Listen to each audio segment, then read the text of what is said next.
Hey guys, welcome to this video. Thank you so much for tuning in, sharing in this now moment with myself and with one another. If you haven't seen these videos before, welcome back if you have. My intention is unity and oneness. This is going to be a little bit of a recap of some things I've been seeing, sharing, and teaching. And for those of you who don't know, or those of you who do, I'm just sharing this as my own creative outlet, this channel as a channel. Um, I started off as a kid having dreams that would come true. I have had intuitive abilities probably my whole life. And, as many of us have those, and then we shut them down, and then we open them back up, and then we shut them down. I kind of went through that over the course of my lifetime. And I've transitioned into just sharing information that I receive from spirit, from the universe, from source, from I call them my higher guidance team. And we all have access to this information, but we all receive the messages and interpret them in different ways. And so I'm just sharing my interpretation of what's happening in the universe to our bodies in this ascension journey, energetically, socially, collectively. And so I'm bringing that through in sometimes a more digestible way than others. So I want to share what I've written and what the guides are kind of sharing with me on a daily basis about what's happening. I want to go back to a video I did back about 3 or 4 days ago, the week of September 11th. We had a lot of energy and it was heightened. And, you know, we're essentially tuning into more, and it can make us feel even more on edge and even more kind of out of sorts. And what I've been shown is part of the reason that we're feeling out of sorts is because there's this wedge, that's the word they were using, that has been wedged between us. We feel this separation occurring. We feel as if we're getting farther and farther apart, sometimes from one another. The left versus the right is a big example of that if we're going to go political. I'm not going to go political. I'm just going to talk about energy because bottom line is we're all one under the illusion of being separate and the illusion of linearity. But it's not fake because we're really experiencing it. And so, how we experience this, the guides are sharing with us, is really up to us. So, I wanted to read a comment too. So, thank you guys for your comments. I don't always have time to respond, and I don't always respond, but I do try to read them from time to time. And it was really cool because I actually looked up the comments. And by the way, you guys are hilarious that do leave comments, Jim. Thank you, Ken. Thank you, Daniel. And I know these aren't necessarily your real names, but I'm just sharing what it says on here and making it happen. So I want to read this comment from Making It Happen. And I also kind of wanted to go back into Cornerstone, which was brought up in the comments, because I felt like there's double meanings in a lot of the things that I share. A lot of the things that I share are meant to be shared in a poemy kind of way to get us to open up our patterns around words. So that's one thing I just wanted to point out. But the guides were saying there's a wedge that's being placed between us. We're experiencing a wedge. The easiest definition part of this, because I'm going to say quadruple meaning here. A wedge, this is Making It Happen commented on this. A wedge can also be a force, a threshold, or apex, which I loved that in itself because it can be. It's a threshold, an apex. While mainstream wants society to fall in line in repetitive cycles, I feel like it is a great rise in something special. While chaos is being visible, what is not televised and seen supply all with unimaginable presence, essence to look within. For that is the beyond that connects all. To shift into that flare, that shine in the darkest, while finding mercy or forgiveness to move forward, be the bird's eye view or see the big picture. I love that. So thank you. So I want to talk about that because I do agree. I feel that the wedge is actually, when you put pressure in something, it's holding it open. So even though it's giving us a sense of separation or pushing us farther away, one side versus the other, there are, oh, I'm getting goosebumps, a massive group of us that are holding the door. We are the wedge. So, from one perspective, you could say, well, that's a bad thing. We don't want to create separation. First of all, it's temporary. I know that a lot of teachers talk about us going off into separate realities. I don't know what it's going to look like. But from my perspective, my guides, I talked about this in my previous video. I'll probably talk about it a lot. There's this view that this is one reality. Let's go lower. The dark is the lower reality. The purple is the higher reality. And what I was being shown is that each of these holds different perspectives. This could mean a lot of things, but this middle gap is what we are tying together. All right, we're pulling this together. And so some people are saying, well, this is going to go down here and this is going to, or we could do it this way, right? This is going to go off this direction. This is going to go off that direction. And we're going to separate. But my guides are like, yeah, but we're still not going to be separate. It's going to feel that way. And so we're getting this like long range perspective, like, wow, that is so far away from who I want to be, what I want to create. Looking at this other side, it's like this massive gap. But the wedge is an actual object, or object's not the right word. It's not empty. So we think that this side's going to go this way and it's going to be a split. But what I keep being shown is from that split, a trifecta, a third comes. And that we are building that now. And I'm also being showed that we're holding the door so that this can be actually merged, not torn apart. And that's just my perspective. I know that not everybody will agree with that. And it doesn't feel that way. It feels like really tense, like we're being pulled in two different directions. But what I'm being shown is through that tension, through that tight discomfort, we're actually expanding and we're opening this space in which we can pull from both of those realities and create a new dimensional way of being, thinking, feeling, processing. Now, I'm not saying there's only going to be three or that's the end. I just feel like it's kind of infinite bubbles. I always see things in bubbles. But I am being shown it's this new strand, basically. Now I'm going to go into what I wrote. There's more about the wedge, but the irony is I'm thinking of high heels. It lifts us up. So that force is making things rise. It is making things spread out so that we can expand and rise. And I'm getting a vision as I say this of, I think I've said this before, the scuba diver, one of my other videos, they talk about when you find treasure, they all will attach it to these balloons that all they do is put a little bit of air in, and as it rises, it expands and gathers more air, more air, more air. And that's essentially what I'm being shown we're doing. So it feels uncomfortable. And the last video that I did, don't know if I was clear on this. The message is the more conscious we are of how we're interacting, of who we're interacting with, of what we're feeling, of our response, the more conscious and aware we are of that, the more expansive, the more space, the bigger expression we're actually then able to engage in.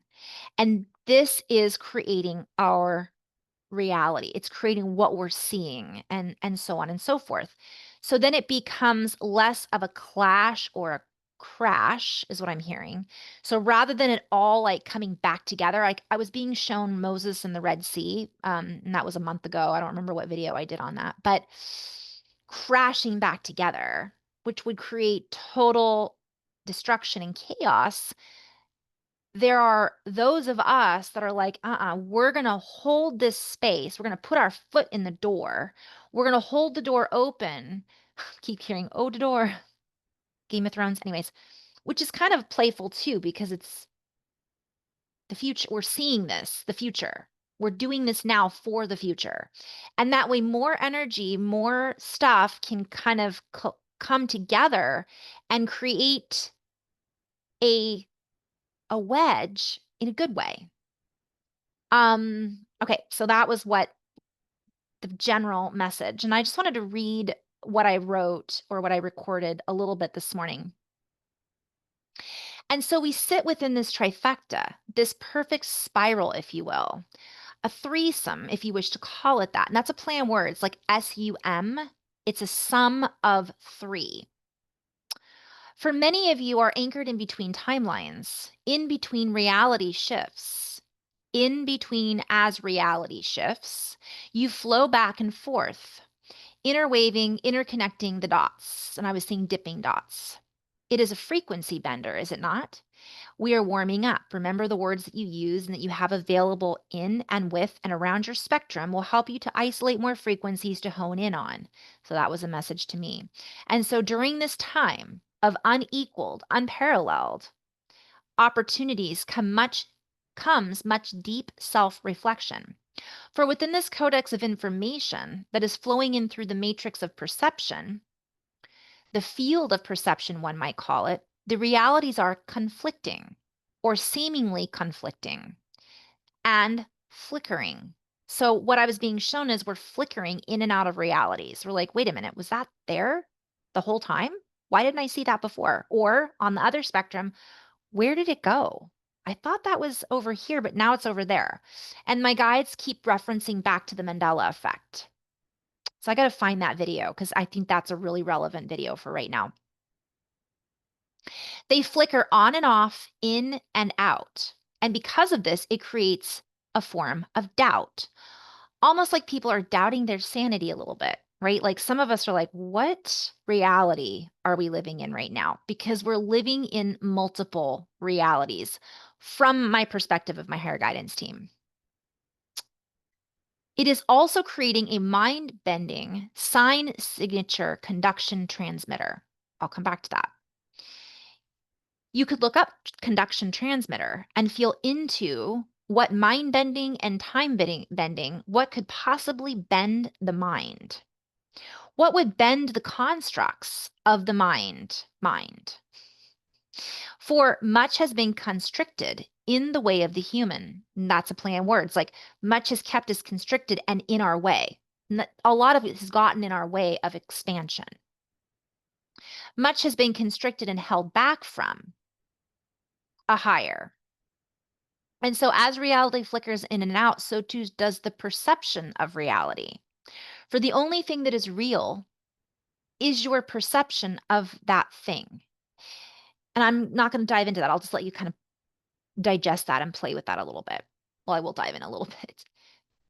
If we don't have perception, it doesn't exist. It's not real. We have to be in our bodies in this reality for it to be real for us. Otherwise, we'd be living in an alternate reality, or we may not even be in a physical form. And so if people begin to feel, sense, see with keen-eyed awareness that their reality is not what they had wanted, perceived it to be, this creates an imbalance in the beginning. And I was hearing in the beginning was the word. And I'm being called to play with the word imbalance. So we feel off balance because we're perceiving things differently. We're like, that isn't what I thought it was. So what's real? And it's really messing with a lot of people's, like when I say perception, there's a word for it. Not perception, but balance, like when you feel your equilibrium. It creates an imbalance in order to find the alchemy, one might say. So we find this imbalance so that we can create a new harmonic fold, or incurrence is what I'm hearing. A new way of interacting with reality. So it creates an imbalance in order to find the alchemy. A new way of interacting with reality must begin to be noticed, applied, and felt. Once this is the new norm, so to speak, it becomes a habitual pattern to program the new human. This will allow the human to come out of fluctuation into a higher calibration of sentience. Play on words. And I was hearing like a sentence. So it creates a new form of communication with reality. So what I was being shown is we're constantly sending out signals from our thoughts, from our actions, from our words. And it's not just going nowhere. As I speak, it's going into the air. It's a sound that's hitting the senses in the ears. Maybe a word that I say triggers a feeling. Just like if I think of, chicken soup, I think of comfort food. I feel warm. I can almost taste the chicken and the soup and the noodles. And then I think sometimes I might associate that with being sick because that's something I'm using that as an example, just those two words, chicken soup, brings up a whole plethora of sensations. So it changes how we speak, how we interact, how we think. Everything's changing. And so while we share this as a gentle reminder, the codes are in the words. And simultaneously, the words hold codes in order to activate more, a deeper template, one might say, a way in which to connect into the templates, play on words, the temples in the skull, and the plates, the blood platelets, the plates, the templates, and structure of not only vocabulary, but reality in general. And so we hone in briefly on the fact that people are not sure about the facts. Certain things do not add up as conclusively as they once did. And so this perception of reality begins to bend the mind, and people will desire to contract, if you will, play on words, to draw a conclusion, to create a contract, to sign out. Like, okay, I want to pull back. I don't want to be, this isn't something I want. I don't like it. To conclude, so they'll contract, they'll bend the mind to conclude this fluctuating period of time. They will not feel as if they can handle these new perceptions or new ways of perceiving reality, or so on and so forth. And so we invite you to blend with this. For many of you are the troublemakers. That was a play on words. I was hearing the troublemakers and I was seeing wine because there's a wine called Troublemaker. Listen, I don't drink all the time. I do drink wine from time to time, but they're using vineyards and grapes and distillation. They said we're going through a period of distillation, which I'm going to get to in just a moment. So, troublemaker, the funny thing is, if I think about that, like blend with it. Part of that's a good thing, like be the troublemaker, stir the pot a little bit, not in a negative way, but in a way of playing, being playful, not just hiding. It's like, all right, I'm going to stir the pot a little bit so that I can really feel what this life is all about. Also, Troublemaker isn't a very expensive bottle of wine. It's kind of in the middle, right? It's not expensive. It's just a basic bottle. But the reason I'm showing it is because this has to do with the brain and the grapes. I'll come back to that. When I was saying it had to do with the brain and the grapes, I was hearing cellular mechanisms. So as we are tuning in currently to the ability for a particular group of you listening to this to tune into the concurrent, get it? Concord grapes, the currents reality. For you are creating an adaptogen. You are creating and adapting an adaptation. So adaptogenetics, adaptation, to be able to intertwine with what I'm hearing is the word substack. Not like Substack, the program, but it's like a genetic thing. And there's more to it. I'll come back to that. I'm going to come back and play with this at the end. You are able, so these are the troublemakers. We're the ones that are like, we're not going to go either way, actually. I'm not going to agree with you on this. I will agree with you on that. I'm not going to agree with you on this, but I will agree with you on that.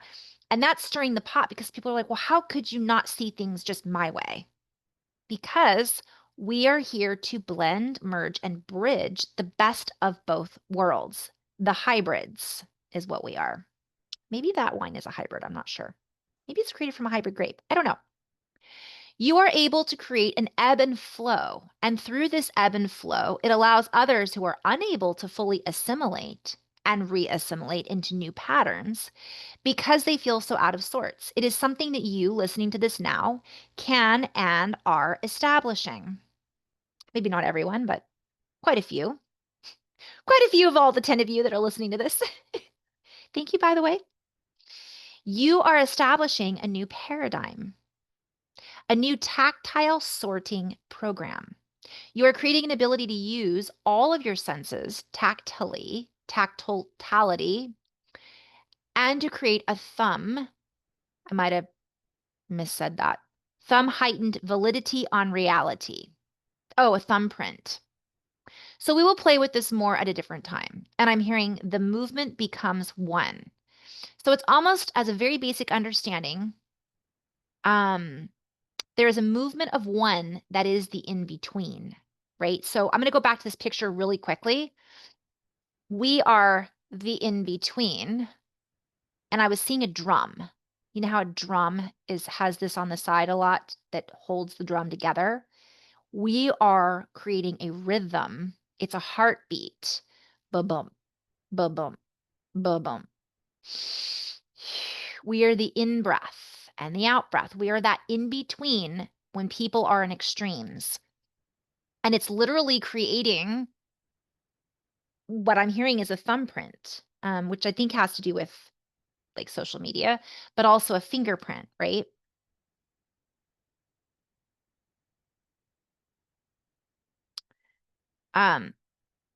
So there are two different versions of reality. And what the guides were showing me is the chevron, the connecting point, like the yin and the yang, the yin and the yang. We're that in between, we're the line, right? And this new area or arena within the two structures, not separate, but inside both of those structures, is transmitting a signal. And the signal is communicated through the vibration. I was seeing hair on the inside of the ears, like how we hear things with those hairs. I think that's really relevant. Ear has been coming up a lot. That stimulates a feedback mechanism within the deployment of the human structure. Play on words, employment, deployment. And this is all about playing with words, so let's keep playing. It allows for an adaptation to occur that allows for certain sensations to be recognized. The mutant. So I'm going to come back to this. Again, I'm making a reference. I have been getting the word mutant for a while now. Little did I know, Richard Rudd talks about the mutation in the gene keys. My friend Candace has introduced me to that. I have not studied them. I really can barely understand them, to be honest. I know it has something to do with the I Ching. I actually am called quite frequently not to fully harness myself to any particular one teaching because what I hear is there's truth in all of the teachings, and there isn't just one way to access or to understand the knowledge that's already within all of us, but they can all be useful tools. But I keep getting this reference because I had written years ago about the hairs on the heart, the hairs in the ears. And what I'm being shown is that we're mutating. So whatever he's talking about with the gene keys, I'm not exactly sure. Again, I've only opened the book to read like one paragraph several times. But I've been shown that it's going to be a little bit like the Mandela effect. We're going to have maybe a different organ that we never knew we had. Most likely it's going to be in what I'm hearing is an enhancement in the organs that we already have. So we might have an extra strand that we're discovering in our DNA, which we know about many of us in the spiritual community, that a lot of that hasn't been fully accessed. It might be that we have another gland in the brain. It might be that we have more hair fibers that do something a little different. than we knew that we had before. So this is what I'm seeing. So it's like turning on an internal clock, an internal antennae. And I was seeing, I think it's called a metronome, tick, tock, tick, tock. It's a rhythm. It doesn't necessarily have to do with time, but it is mind bending. So one might call it a locking or lock-in mechanism.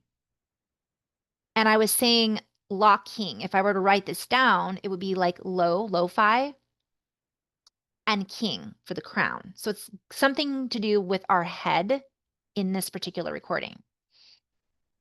But remembering, I'm hearing that everything is connected. So it's like almost like once this mechanism drops into place, it's actually going to signal a reset in the template of the human genome that has, I'm hearing, an interactive effect. And I'm seeing a combination lock as I say this. It requires a state of inner awareness to be able to surf these patterns and apply them in order to streamline a course of action. This makes the waves rideable. So this all sounds very woo-woo and technical at the same time. We are trying to paint a picture of the fine line that light workers are traversing, that they are threading, creating, and signaling back and forth. If you think of the antennae within your own system, your own body matrix, you will recognize that you are constantly not only receiving signals, but sending out signals. And then I was shown a whale, right? Sonar. And so you're sending out signals, thought patterns, and waves wherever you go. And so you are now, as you speak on this, for example, becoming more aware of your structure. And as you listen to this, you might be becoming more aware of your structure. And so as you become more aware, because of your vibration of what around you is not for the new creation and what is the old creation, you become a transducer, one might say. So we're like, okay, that's the old, this is the new. I see the space. This is not what I want to create anymore. I'm going to go over here and connect with this. You become a transducer, one might say, for not only alchemy within the human template, but also you become more in tune with the frequency of new reality. And I was hearing the DreamWorks Academy is what they're calling it. Is that a thing? Because I would like to call it that. I'm literally seeing how we create reality through our thoughts. It's like a sound wave that we establish a chord of some sort of sound, and then it bounces back and forth, and weaves a complete set of signals that anchors us into gravity, if you wish to call it that. It anchors us into reality. So what I was being shown, and on my trip, by the way, recently that I went up into the mountains, spiders, constant spiders. I saw spiders everywhere. And the spider, according to Native American traditions or indigenous peoples' traditions, that is the creator of our reality. And I watched a spider weave his web and it just back and forth like this. And so that's essentially what we're doing. We're sending out a web of signals and we're bouncing them and relaying off each other. And that somehow gets anchors us into a particular reality or field of resonance. And so part of the reason a lot of us feel so wonky is it's not fully established yet. From one perspective, it already is. But from our perspective now, a big majority of us that are the wedge that are creating this template of bridges, it's just another way of saying a bridge, but it's holding that space. We're like moving. It doesn't feel, we feel off center sometimes because we're like, whoa, what is happening? And that state of awareness is what's heightening our abilities to anchor into the new reality. And so that's the message. the rigidity and I'm hearing linearity that a lot of the old reality was kind of cast in, so to speak. And I'm hearing cast as in old players, old, is not fluid enough to hold the new patterns of fluidity. So it's like when you have an old structure and water hits it, it's starting to, I'm hearing, see its demise. And that's a play on words. Because just because someone is in the old system doesn't mean they can't see the light at the end of the tunnel.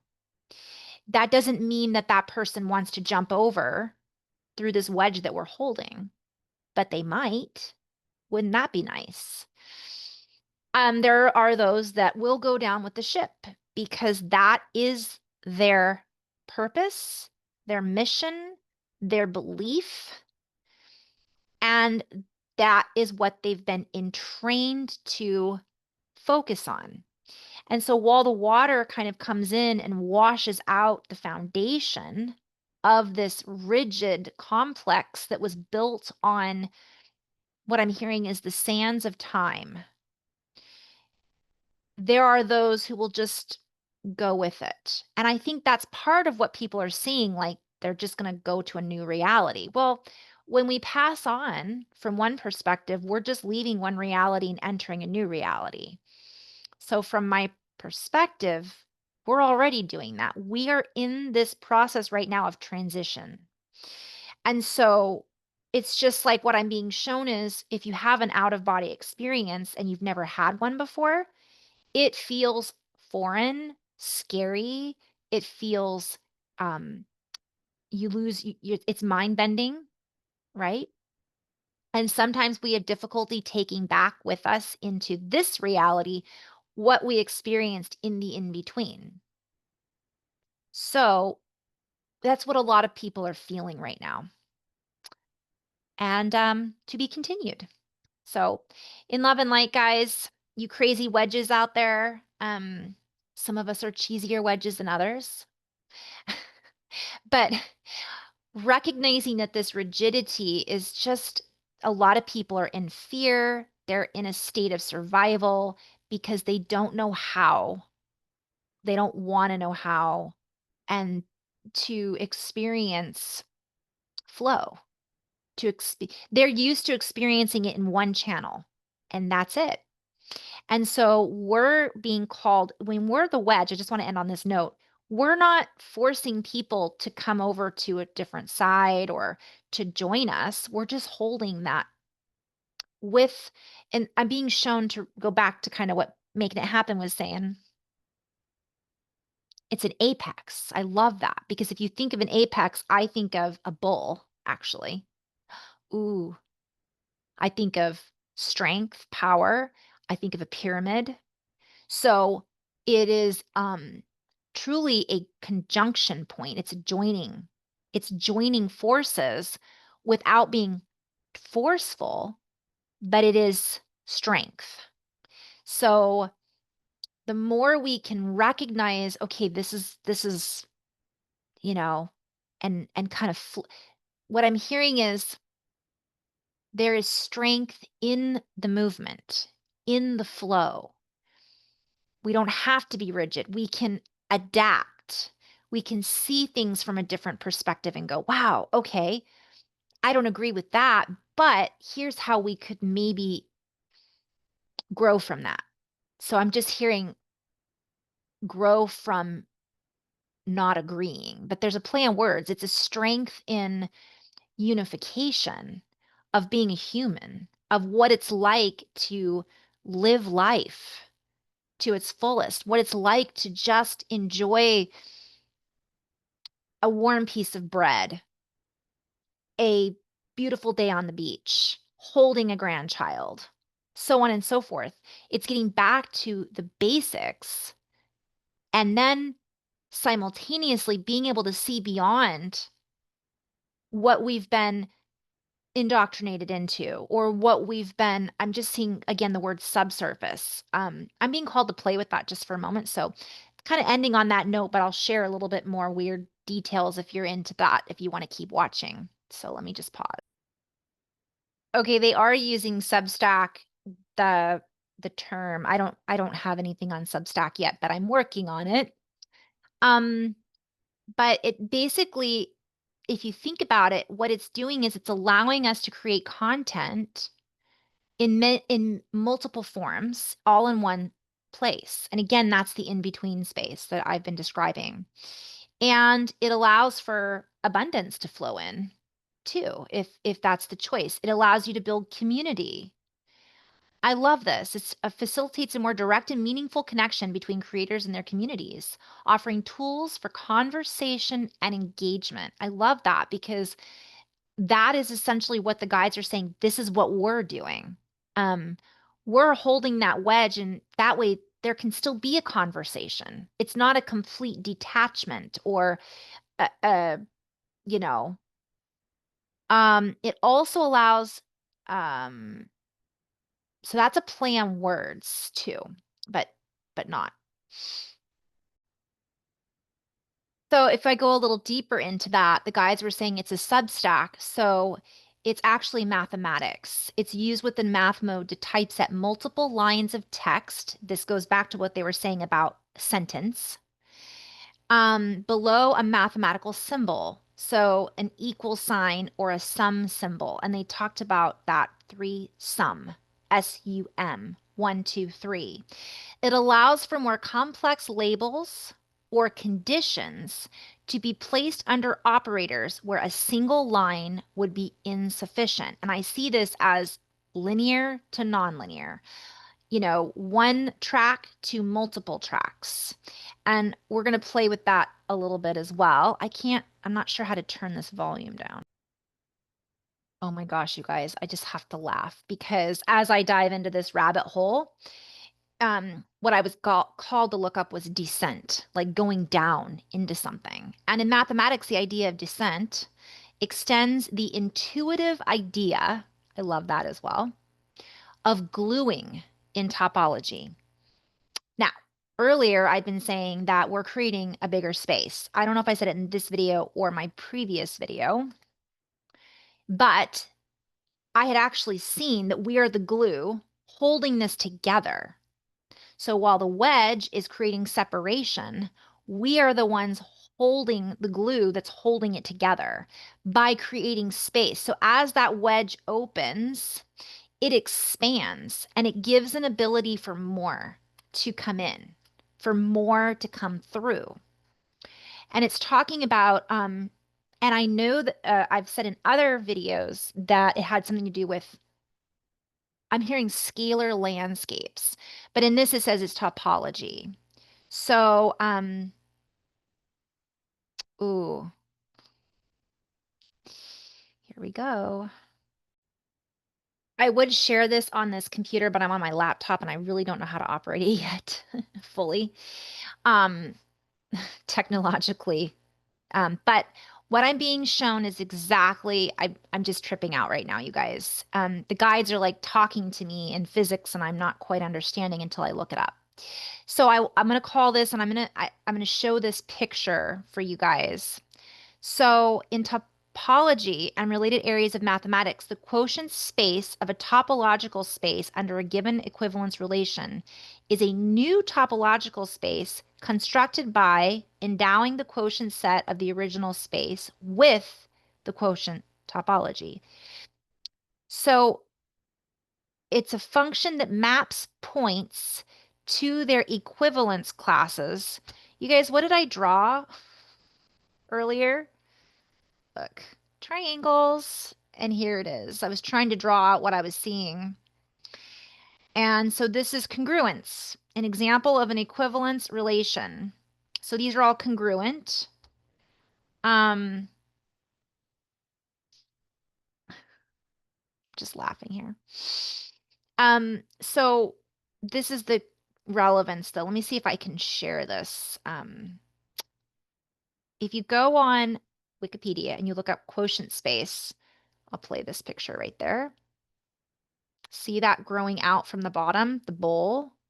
And that, but it has to be open in this mathematical equation in order to do that. So it's saying that in other words, a subset of a quotient space is open if and only its pre-image under the canonical, probably pronouncing that wrong, projection map is open in the original topological space. So a couple things that my guides, this just validates what I was seeing, is that we're creating more space. And I talked about this a long time ago in multiple videos about the Earth, that the Earth is expanding and growing. This is relevant to our reality. So basically and I had talked about the points. These are all different points on a map, and we have more points available to us. So I didn't say this fully because I got distracted in my last video, but I'll say it now. What I've been shown was, here was the old, this is the new, the purple, where the glue in between, right? The soft, pliable glue. So before, you only had this straight line, for example, that were connected to these dots and these dots. So you only had how many ever number that was. Well, now, not only do you have access to those, so we're the glue.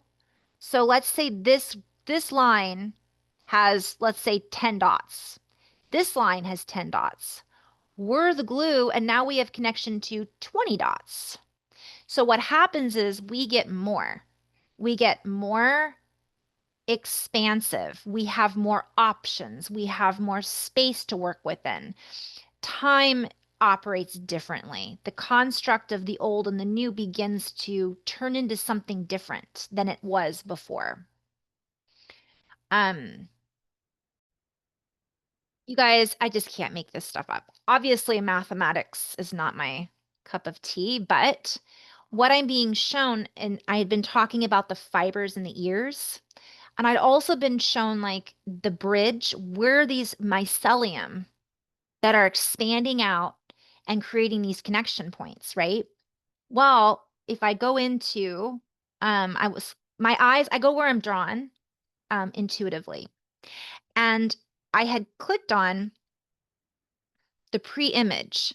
So in other words, a subset of a quotient space is open only and if only its pre-image under the canonical projection map is open in the original topical space. And I'm just playing with this, you guys. This is my interpretation of what the guys are sharing with me. So 3D, we're holding it open. We're not closing it off. We're not cutting it off. We're saying we're going to hold this open for a little bit longer so that we can actually get more from it. It's like we're squeezing the juice out of it. And if I go on to pre-image, it takes me to image, and it talks about inverse image. So, it goes into talking about binary domains or binary relations, excuse me, associate some elements of one set called the domain with some elements of another set called the codomain. And it's talking about ordered pairs. And I was seeing this reference to being in two places at once. Whew. So that's a whole other ball of wax.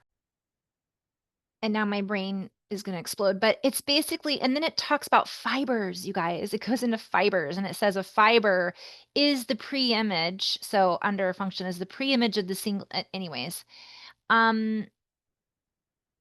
Okay. So I hope that kind of makes sense. You guys, I just have to laugh. So I was called to go into projective plane. Um, so essentially what I was shown is, so I'm just gonna read this really quickly out loud. Intuitively speaking, love that, the points of each equivalence class are identified or glued together for forming a new topological space. For example, identifying the points of a sphere that belong to the same diameter produces the projective planes as a quotient space. Look at what the projective plane example is. There it is. There's the grid, right? I know I didn't draw it in a sphere, but pretty much this is my own way of validation, my guides. So in mathematics, a projective plane is a geometric structure that extends the concept of a plane. In the ordinary Euclidean plane, two lines typically intersect at a single point, but there are some pairs of lines, namely parallel lines, that do not intersect. A projective plane can be thought of as an ordinary plane equipped with additional points at infinity, where parallel lines intersect. Thus, any two distinct lines in a projective plane intersect at exactly one point. Oh, that's kind of cool. They show a railroad track. Like the parallel lines appear to intersect at the vanishing point of a railroad track. Like if you're looking down the railroad track, it just disappears. In a projective plane, it's actually true. So this tells me, again, what I was saying earlier, which it looks like we're separate, but in actuality, we're coming back together in these points. Um, and this is just one way of describing it. Ooh.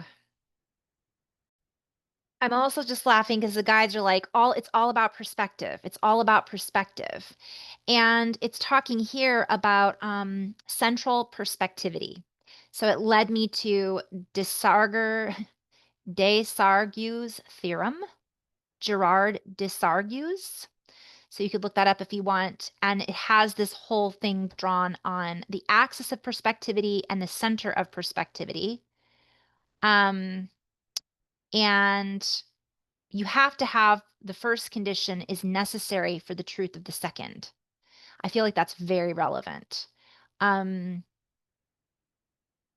Two triangles are in perspective axially if and only if they are in perspective centrally. So there's something about, again, those two triangles that I drew, and then we're in that center. And the guides had said it's a threesome, and it's a trifecta is what they're calling it. And a trifecta, I believe, is 1, 2, and 3. So let's play with that.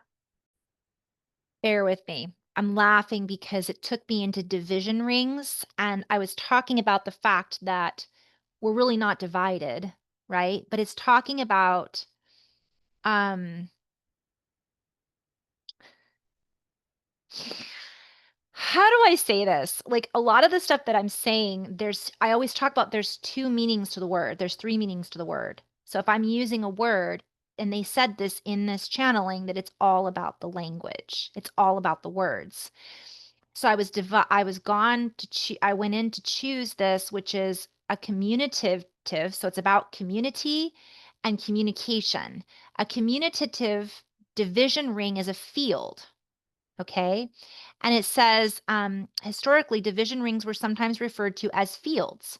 While fields were called commutative fields, in some languages, such as French, the word equivalent to field, corpse, is used for both commutative and non commutative cases. And the distinction between the two cases is made by adding qualifications such as different words, commutative field or skew field. I just feel like this is all relevant, but I'm not sure how. I'm just going to say we're creating some kind of mathematical conjunction point. Okay, I'm going to end on this note just briefly because it's kind of funny. I kept going back to troublemaker wine because I'm like, why would that wine specifically come through? And I know that it has one meaning, but there's multiple meanings. And I looked it up and it's talking about hope. It's Hope Family Wines, which I think is hilarious. Like, don't give up on hope, right? And I can't help that I'm looking at this vineyard on my computer screen that just magically popped up. And again, no, this is not listening. It's an old computer. I don't have any like AI stuff on it as of right now, but it says I'm going to read this. A bold wine so it's Hope Family Wines, right? And so earlier I said I had read Troublemaker as part of the message, um, because I can't remember what it was about. Basically, it has to do with the brain. It has to do with grapes. The brain is, the hope that we're dealing with, and it's Austin hope, by the way. So we invite you to blend with this from hearing many of you are troublemakers. And I don't know if it's a blended wine, but I'm just laughing because it says in Austin Hope's younger days, he was something of a troublemaker, and I'm on Hope Family Wines. On those days when his schoolwork or attitude didn't quite live up to the family's expectations, I feel like this is relevant, so bear with me. He was sent to the vineyards, for a hard day's work meant to teach him a lesson. Little did the Hopes know that this childhood punishment um, would be the beginning of a lifelong passion and career. It was in those days he spent in the vineyards in Paso Robles, the sun beating down on his hands in the dirt, that he found inspiration for his life's journeys. Troublemaker is inspired by those early days of pushing boundaries and finding your path. I've got goosebumps right now, you guys. I'm going to end on this note. So, still stirring things up, we here at Troublemaker are about challenging the status quo and embracing the journey of life. The way we see it, rules restrict our ability to create and innovate. Besides, pushing the boundaries is fun. I have goosebumps everywhere. So, bigger message, obviously, double, triple meanings. And yeah, to be continued, guys. Namaste. Oops.